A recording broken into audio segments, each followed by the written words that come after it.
നമ്മുടെ കോഴ്സിൻ്റെ പേര് ബേസിക് ഇലക്ട്രോണിക്സ് എന്നാണ്. Course code 2041, credits 3. കോഴ്സ് ഔട്ട്കമ്മിലേക്ക് പോയാൽ ഈ കോഴ്സ് പഠിച്ചു കഴിയുമ്പോൾ നമുക്ക് എന്തൊക്കെ മനസ്സിലാവും, എന്തൊക്കെ നമുക്ക് ചെയ്യാൻ കഴിയും. സെമി കണ്ടക്ടർ തിയറി, സെമി കണ്ടക്ടറുകളെക്കുറിച്ച് മനസ്സിലാക്കാൻ പറ്റും. അതിൻ്റെ വർക്കിങ്ങിനെ കുറിച്ചും പിന്നെ ഡയോഡ്സിൻ്റെ വർക്കിങ്ങുകളൊക്കെ നമുക്ക് മനസ്സിലാവും. രണ്ടാമത്തെ കോഴ്സ് ഔട്ട്കമ്മിലേക്ക് പോയി കഴിഞ്ഞാൽ ബൈപോളാർ ജംഗ്ഷൻ ട്രാൻസിസ്റ്റേഴ്സ്, സാധാരണയായിട്ട് ട്രാൻസിസ്റ്റേഴ്സ് എന്ന് പറയുന്ന ട്രാൻസിസ്റ്ററുകൾ BJTയുടെ ഫംഗ്ഷൻ മനസ്സിലാവും. അത് വെച്ചിട്ടുള്ള ആംപ്ലിഫയർ എങ്ങനെ വർക്ക് ചെയ്യുന്നു എന്നുള്ളത് മനസ്സിലാവും. മൂന്നാമത്തെ കോഴ്സ് ഔട്ട്കമ്മിൽ വേറെ തരത്തിലുള്ള ട്രാൻസിസ്റ്റേഴ്സ്, JFET, MOSFET, UJT, ആ രീതിയിലുള്ള ട്രാൻസിസ്റ്ററുകളെ കുറിച്ച് നമ്മൾ പഠിക്കും. നാലാമത്തെ കോഴ്സ് ഔട്ട്കമ്മിൽ linear and non linear wave shaping circuit, അതായത് നമുക്ക് പലതരത്തിലുള്ള വേവുകൾ ജനറേറ്റ് ചെയ്യാൻ പറ്റുന്ന സർക്യൂട്ടുകളെ കുറിച്ചുള്ള അണ്ടർസ്റ്റാൻഡിങ് നമുക്കുണ്ടാവും. ഇനി ആദ്യമേ തന്നെ മൊഡ്യൂൾ 1ലേക്ക് കടന്നാൽ first question, explain semi conductor theory and working principles of semi conductor diodes. അപ്പം അത് ടാർഗറ്റ് ചെയ്തായിരിക്കും നമ്മൾ പഠിക്കുന്നത്. ആദ്യമേ സെമി കണ്ടക്ടറിനെ കുറിച്ച് പഠിക്കണം. അത് കഴിഞ്ഞ് സെമി കണ്ടക്ടർ ഉപയോഗിച്ചുള്ള ഡിവൈസുകളെക്കുറിച്ച്. അതിൽ ആദ്യത്തെ ഡിവൈസാണ് ഡയോഡ് എന്ന് പറയുന്നത്. നമ്മൾ ഫസ്റ്റ് സിലബസിൽ തുടക്കം തന്നെ എനർജി ബാൻഡ് ഡയഗ്രമാണ് പഠിക്കുന്നത്. Conductor, insulator, semi conductor. ഞാൻ ടോപ്പിക്കിലേക്ക് ഡയറക്റ്റ് കയറുവാണ്. നമ്മൾ സ്കൂളുകളിലൊക്കെ ഈ ആറ്റോമിക് മോഡൽ പഠിച്ചിട്ടുണ്ട്. അതായത് ഏത് മെറ്റീരിയൽ എടുത്താലും അത് ഫോം ചെയ്യുന്നത് ആറ്റംസ് ഒരുമിച്ച് ചേർന്നാണ്. മോളിക്യൂൾസ് ഉണ്ടാവും, മോളിക്യൂൾസ് ഒരുമിച്ച് ചേർന്ന് ആ മെറ്റീരിയൽ ഫോം ചെയ്യുന്നത്. അതിലൊരു ആറ്റം എടുത്തു കഴിഞ്ഞാൽ അതിൻ്റെ മിഡിൽ, അതിൻ്റെ സെൻറ്ററിൽ പ്രോട്ടോണും ന്യൂട്രോണുകളും ഉണ്ടാവും. പ്രോട്ടോൺ പോസിറ്റീവ് ചാർജാണ്. അതിൻ്റെ ചുറ്റിനും നമുക്ക് ഓർബിറ്റ്സ് ഉണ്ടാവും. ആ ഓർബിറ്റ്സിൽ കൂടെ ഇലക്ട്രോൺസ് സ്റ്റേ ചെയ്യും. ഓക്കെ, അപ്പോൾ ഇതാണ് അതിൻ്റെ ഒരു സ്ട്രക്ചർ എന്ന് പറഞ്ഞാൽ. അപ്പോൾ ഇത് ഒരാറ്റത്തിൻ്റെ കാര്യമാണ്. ഒരു മെറ്റീരിയൽ എടുത്തു കഴിഞ്ഞാൽ ഒത്തിരി അതേ മെറ്റീരിയലിൻ്റെ ആറ്റംസ് ഒരുമിച്ച് വരുന്നതാണ്. അങ്ങനെ വരുമ്പം ഈ ലാസ്റ്റ് ഷെല്ലുണ്ടല്ലോ, ഓർബിറ്റ്, അത് കമ്പൈൻ ചെയ്തിട്ട് ഒരു ബാൻഡായി ഫോം ചെയ്യും. ആ ബാൻഡ് പിന്നെ ഡിവൈഡ് ചെയ്തിട്ട് 2 ഡിഫറെൻറ്റ് ബാൻഡ്സ് ആവും. ആ ബാൻഡിൻ്റെ പേരാണ് വാലൻസ് ബാൻഡും കണ്ടക്ഷൻ ബാൻഡും. പറഞ്ഞത് മനസ്സിലായെന്ന് വിചാരിക്കുന്നു.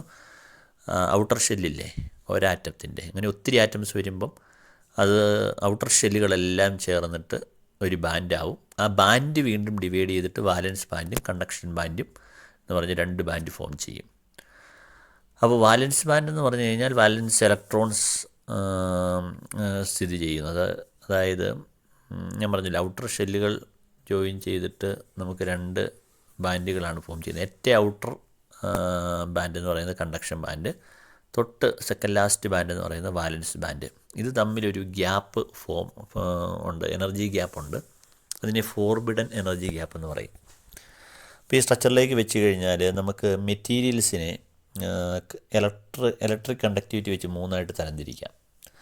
അതായത് ഇപ്പോൾ തടി എടുത്തു കഴിഞ്ഞാൽ അതിൻ്റെ അതോടെ കറണ്ട് ഒഴുകത്തില്ല, ഈവൻ പ്ലാസ്റ്റിക്കിൽ ഒഴുകത്തില്ല. പക്ഷെ മെറ്റൽസ് എടുത്തു കഴിഞ്ഞാൽ കറണ്ട് ഒഴുകും. അപ്പോൾ മെറ്റൽസിനെ കണ്ടക്ടർ എന്നും കണ്ടക്ട് ചെയ്യത്തില്ലാത്ത മെറ്റീരിയൽസിനെ ഇൻസുലേറ്റേഴ്സ് എന്നും പറയും. ഇതിൻ്റെ രണ്ടിനും ഇടയ്ക്ക് നിൽക്കുന്ന കണ്ടക്ടിവിറ്റിയുള്ള മെറ്റീരിയലിനെ സെമി കണ്ടക്ടേഴ്സ് എന്നും പറയും. അപ്പോൾ അത് ഈ എനർജി ബാൻഡ് ഡയഗ്രം വെച്ചിട്ട് നമുക്ക് എക്സ്പ്ലെയിൻ ചെയ്യാൻ പറ്റും. ഈ കണ്ടക്ഷൻ ബാൻഡും വാലൻസ് ബാൻഡും തമ്മിൽ ലാർജ് എനർജി ഗ്യാപ്പ് ഉണ്ടെങ്കിൽ അതൊരു ഇൻസുലേറ്റർ ആയിരിക്കും. സ്മോൾ ഗ്യാപ്പാണ് അത് സെമി കണ്ടക്ടർ ആയിരിക്കും. ഇനി അത് തമ്മിൽ ഗ്യാപ്പൊന്നുമില്ല, ഓവർലാപ്പ് ചെയ്തിട്ടുണ്ടെങ്കിൽ അത് ഒരു കണ്ടക്ടർ ആയിരിക്കും. ഓക്കെ, ഇതാണ് അതിൻ്റെ ബേസിക് തിയറി പറയുന്നത്.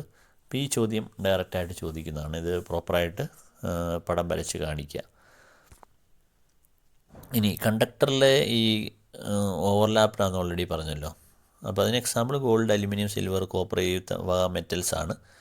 അപ്പോൾ അത് ഓവർലാപ്പ് ആയതുകൊണ്ട് ഫ്രീ ഇലക്ട്രോൺസിൻ്റെ മൂവ്മെൻറ്റ്, അത് വാലൻസ് ബാൻഡിലുള്ള ഇലക്ട്രോൺസ് കണ്ടക്ഷൻ ബാൻഡിലേക്ക് പോകും, കണ്ടക്ഷനുള്ള വാലൻസ് ബാൻഡിലേക്ക് പോകും. ആ ഒരു മൂവ്മെൻറ്റ് എപ്പോഴും ഈസി ആയിട്ട് നടക്കും.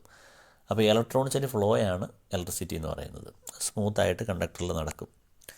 ഇൻസുലേറ്ററിൻ്റെ കേസിലേക്ക് നോക്കിക്കഴിഞ്ഞാൽ അത് തമ്മിൽ വലിയൊരു ഗ്യാപ്പുണ്ട്. സാധാരണ അതിൻ്റെ റേഞ്ച് എന്ന് പറഞ്ഞാൽ 5 ഇലക്ട്രോൺ വോൾട്ട്. സാധാരണ നമുക്ക് വോൾട്ടേജ് എന്ന് പറയുന്നത്. ഇലക്ട്രോൺ വോൾട്ട് എന്ന് പറഞ്ഞാൽ ഇലക്ട്രോണിൻ്റെ ചാർജും കൂടെ വെച്ച് മൾട്ടിപ്ലൈ ചെയ്യും. ഇലക്ട്രോണിൻ്റെ ചാർജ് എന്ന് പറഞ്ഞാൽ 1.6 × 10⁻⁻19. ഓക്കെ, അപ്പോൾ ഒരു 5 to 6 ഇലക്ട്രോൺ വോൾട്ട് ആയിരിക്കും ഇൻസുലേറ്ററിൻ്റെ കേസിലുള്ള ഗ്യാപ്പ് എന്ന് പറയുന്നത്. ഇനി സെമി കണ്ടക്ടറിൻ്റെ കേസിൽ അത് പറയുവാണെങ്കിൽ അത് 1 ഇലക്ട്രോൺ വോൾട്ടിൻ്റെ റേഞ്ചിലായിരിക്കും. അപ്പോൾ സെമി കണ്ടക്ടേഴ്സിന് എക്സാമ്പിൾ എന്ന് പറഞ്ഞാൽ സിലിക്കണ്, പിന്നെ ജെർമാനിയം. ഓക്കെ, ജെർമാനിയത്തിൻ്റെ ഗ്യാപ്പ് എന്ന് പറയുന്നത് 0.72 ഇലക്ട്രോൺ വോൾട്ട് എന്ന് പറഞ്ഞാൽ 1 അടുത്ത്. സിലിക്കണിൻ്റെ 1.1 ഇലക്ട്രോൺ വോൾട്ട്. എന്തിൻ്റെ കാര്യം പറയുന്നത്? കണ്ടക്ഷനും വാലും തമ്മിലുള്ള എനർജി ഗ്യാപ്പിൻ്റെ അളവാണ് പറയുന്നത്. അപ്പോൾ ഒരു കമ്പാരിസൺ കൊടുത്തിട്ടുണ്ട്. നമുക്ക് സാധാരണഗതിയിൽ പല പാരാമീറ്റേഴ്സ് വെച്ച് കമ്പയർ ചെയ്യാം. കണ്ടക്ടിവിറ്റി വെച്ച് നമ്മൾ ഓൾറെഡി പറഞ്ഞു, ഈവൻ ബാൻഡിൻ്റെ ഗ്യാപ്പ് വെച്ച് പറഞ്ഞു. പിന്നെ എക്സാമ്പിൾസൊക്കെ വെച്ചിട്ട് നിങ്ങൾക്ക് ഒരു ടേബിൾ പോലെ ഇത് മൂന്നും